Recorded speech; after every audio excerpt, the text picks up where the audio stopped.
Chair lays out House Bill 3809. Recognizes Chairman Darby to explain the bill. Thank you, Mr. Chairman, members. This bill establishes clear and consistent standards for the removal and recycling and decommissioning of battery energy storage systems, commonly referred to as BESS in Texas. There's currently no statewide legal framework addressing what happens when a BESS facility reaches the end of its useful life or when a lease expires. This bill establishes fair, enforceable standards for decommissioning, recycling, and financial accountability. The bill requires BESS operators to fully remove battery infrastructure, including batteries, cables, roads, and foundations, and restore the land to its original condition when the project ends. It also requires that viable components be reused, or recycled, and hazardous and non-recyclable materials must be disposed of at an authorized facility. The bill also has provisions for financial assurance equal to the cost of removal and disposal. This ensures landowners aren't left with the burden of cleanup if a company walks away. The long-term stewardship of these sites is just as important as their short-term value. Members, this bill is about allowing our energy resources and industry to grow, but in a reasonable way that gives landowners and communities the assurance that development won't come at the cost of long-term environmental or financial risk. With that, members, I'll stand ready for any questions. If not, I'll reserve the opportunity to close. Members, questions for Mr. Darby? Seeing none, we will give you that opportunity. Okay.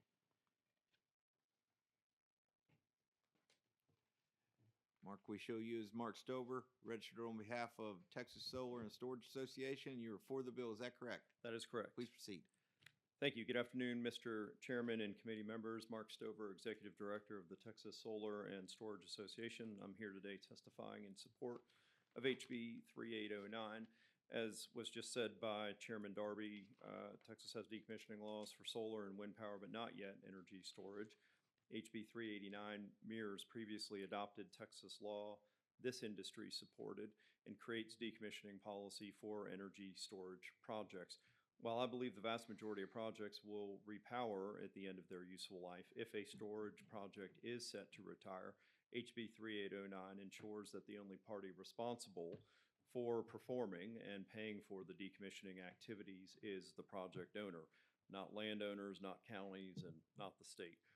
HB 3809 will also make sure that project lands, are restored as best possible to pre-project conditions if a project is removed. 3809 is a good bill for Texas landowners. It's a good bill for Texas communities. This bill will also facilitate the responsible growth of a dispatchable energy technology that is incredibly important to the Texas power grid and to Texas consumers. We thank Chairman Darby for his leadership on this important issue, as well as the work of his staff on this bill. Appreciate your time, and I'm happy to answer any questions. Thank you for your testimony. Members, there are questions? Mr. Stover? Seeing none, thank you for being here. Thank you. Chair calls Stephanie Smith.